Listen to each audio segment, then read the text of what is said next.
সুপ্রভাত। কেমন আছো বন্ধুরা?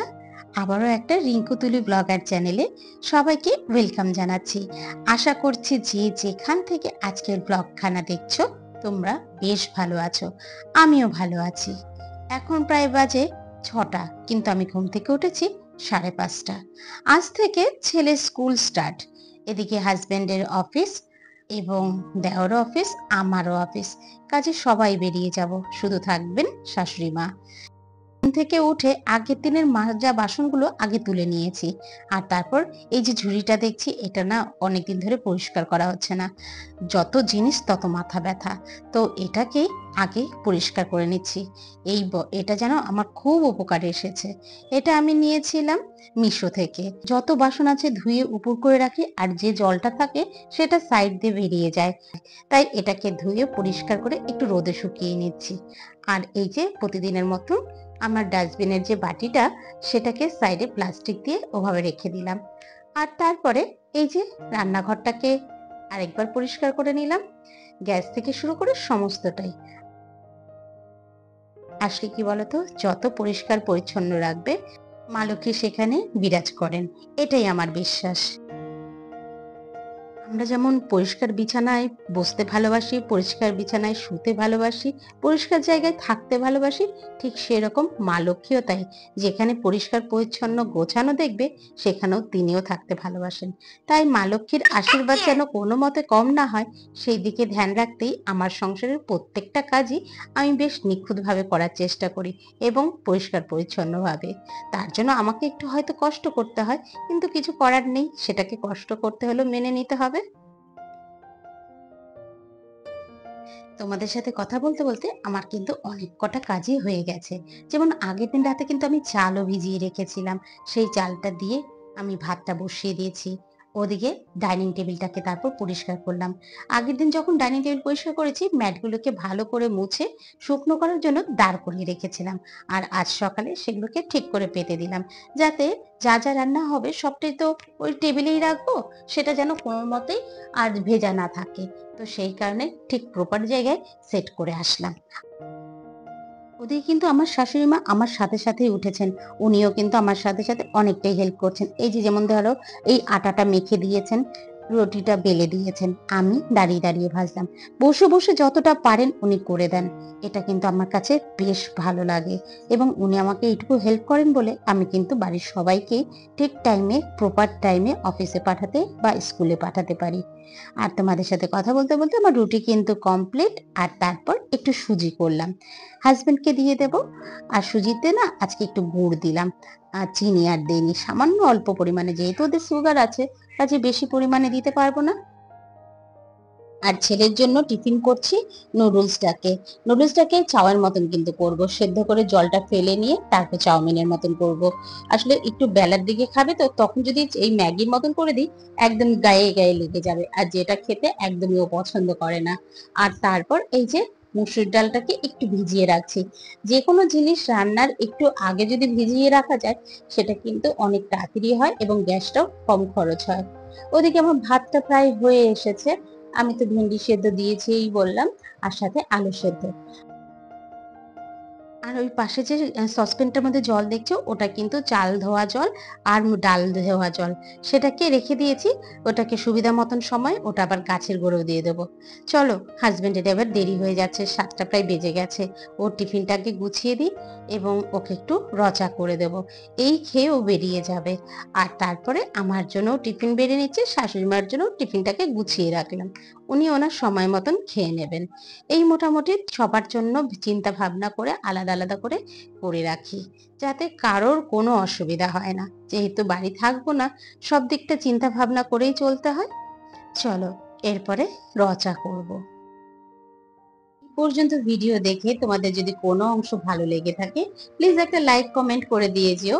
আর তুমি যদি আমার চ্যানেলের নতুন বন্ধু হয়ে থাকো, তুমি চাইলে আমার এই চ্যানেলটাকে সাবস্ক্রাইবও করতে পারো। আর অলরেডি যদি তুমি এই কাজটা করে রেখেছো, তোমাকে অসংখ্য ধন্যবাদ। যেমন বলা তেমন কাজ করি। এই যে বলেছিলাম চাল আর ডাল ধোয়া জলটা গাছের গোড়ে দেবো, যেটা গাছের খাবার হিসাবে কাজ করে। জানো তো, আমার গাছে না এখন খুব একটা ফুল ফুটছেই না, জানি না কেন একদম না অপরাজিতা ফুটছে না অন্য কোনো ফুল ফুটছে, মনটা খারাপ হয়ে যাচ্ছে। এদিকে গাছ কিন্তু অনেক, আর ওদিকে দেখলাম ভাত এবার হয়ে গেছে, ভাতটাকে উপর দিয়ে নিই। আর জানো তো, বিয়ের পর পর খুব একটা এইভাবে করে ভাতের ভারী উপর দিতে পারতাম না।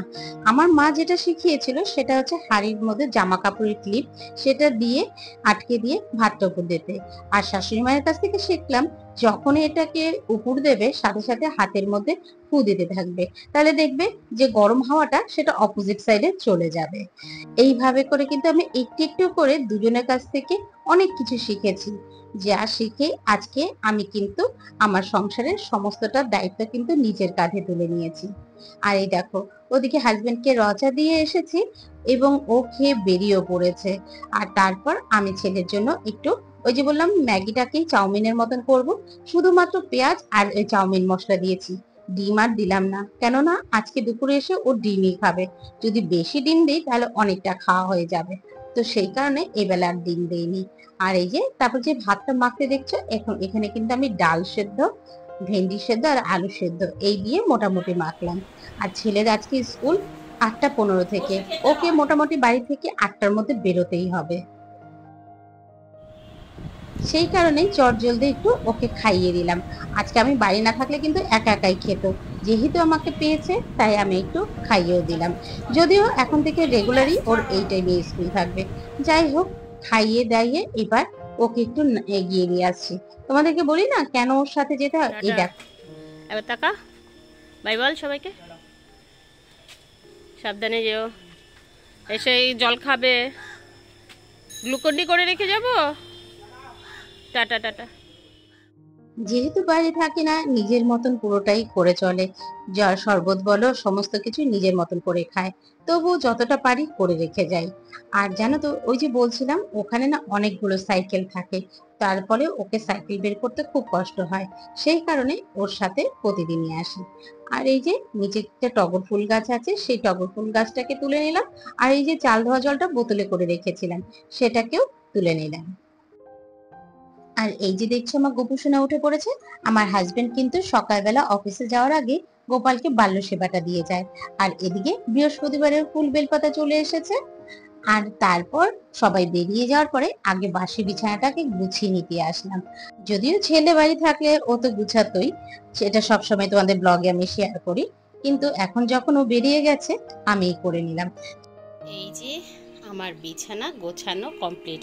কেমন লাগছে বন্ধুরা? আমার এই চাদরটা আমার সব থেকে প্রিয়, তাই এটাকে প্রায় সময়ই পাতা দেখতে পাচ্ছ। আসলে এই গরমে না লাইট কালারের চাদরটাই বেশি ভালো লাগে, তো সাদা খুব একটা আমার এই কোয়ালিটিরটা নেই, যার জন্য আমি এটাকে সহজে উঠিয়েও আবার এটা ধুয়ে এটাই পাচ্ছি কদিন ধরেই, এতটা ভালো লাগছে এটাই। যাই হোক, চলো এই পর্যন্ত, চলো পরবর্তী কাজে যাই। শাশুড়ি মা পটল কেটে দিয়েছে, আর এদিকে আলু, উচ্ছে, কাঁচা লঙ্কা, আর ওদিকে বেগুন। আজকে পটল দিয়ে করব সর্ষে পটল, আর ওদিকে আলু উচ্ছেটাকে ভাজবো আর বেগুন ভাজবো। আর তারপর মসুর ডালটা তো দেখলেই, তখন ওটাকে গলিয়ে রেখেছিলাম। আর তারপর ফোড়ন দিলাম আজকে জিরে, কালো জিরে, শুকনো লঙ্কা এবং মেথি, এই মোটামুটি দিলাম। তারপর ডালটাকে দিয়ে দিলাম। ডাল রান্না মোটামুটি সবাই জানে, তবুও তোমরা একবার এইভাবে খেয়ে দেখো, দারুণ লাগে। এর সাথে খাওয়ার সময় শুধু একটু পাতি লেবু নেবে, তাহলে কিন্তু বেশ ভালো লাগে। আর মিষ্টির কথা রইলো যে যার ইচ্ছে মতন। সর্ষে পটল রান্নার সাথে সাথে চলো এবার আমার কিছু বন্ধুদের নাম নিয়ে নিই, যারা প্রতিনিয়ত আমাকে সুন্দর সুন্দর কমেন্ট করে আমাকে নতুন নতুন ব্লগ তৈরি করার জন্য উৎসাহিত করে। চলো তাদের নামগুলো একটু তোমাদের সাথে নিয়ে নিই। তিথি ব্লগ থেকে তিথিদি বলেছো, তুমি আমাকে আছে একটা কমেন্ট করেছো, রান্না বান্নার মধ্যেও তোমার কথাগুলো খুব শুনতে ভালো লাগলো, সংসারের মধ্যে থেকেও যে সঞ্চয় করা যায় সেই কথাটা মাথা থেকেই বেরিয়ে গেছিল, ভিডিওটা দেখে উপকৃত হলাম। সত্যি গো, আমাদের সঞ্চয়ের কথা কিন্তু আমাদের মেয়েদেরকেই বেশিটা চিন্তা করতে হয়, না হলে সঞ্চয় না হলে আগামী দিনের জন্য কি থাকবে, কি রইলো। কাজেই আয় যেমন থাকবে সঞ্চয়ও থাকবে, আবার ব্যয়ও থাকবে, সবটাই ব্যালেন্স করে চলাটাই আমাদের জীবন। মূল বিষ্ণু চ্যানেল থেকে আমার ছোটবেলার বন্ধু কমলা, ও লিখেছে আজকের ভিডিওটা খুব ভালো লাগলো, শাড়িটা খুব ভালো সুন্দর হয়েছে, থ্যাংক ইউ রে। আসলে কোনটা কি কিনবো বুঝে পাই না, যখন যেটা ভালো লাগে কিনে ফেলি, পরে ভাবি এটা নষ্ট হলো না তো টাকাটা। এই মোটামুটি রান্না শেষ করে এলাম, এবার স্নানে যাব। এখন প্রায় বাজে 9টা 10। ওরে বাবা, অনেকটা দেরি হয়ে গেছে। চলো আবার স্নান টান করে রেডি হব, অফিস যাব। তবে আজকের ভিডিও অফিস যাওয়া পর্যন্তই রাখবো, কেন নাহলে অনেকটা বড় হয়ে যাবে, কেউ সেরকম দেখবে না। চলো এই পর্যন্তই রইলো। এরপর স্নান করে এসে নিজে রেডি হলাম এবং শাশুড়ি মার সাথে কিছু কথা বলে গুছিয়ে তারপরে বেরোলাম।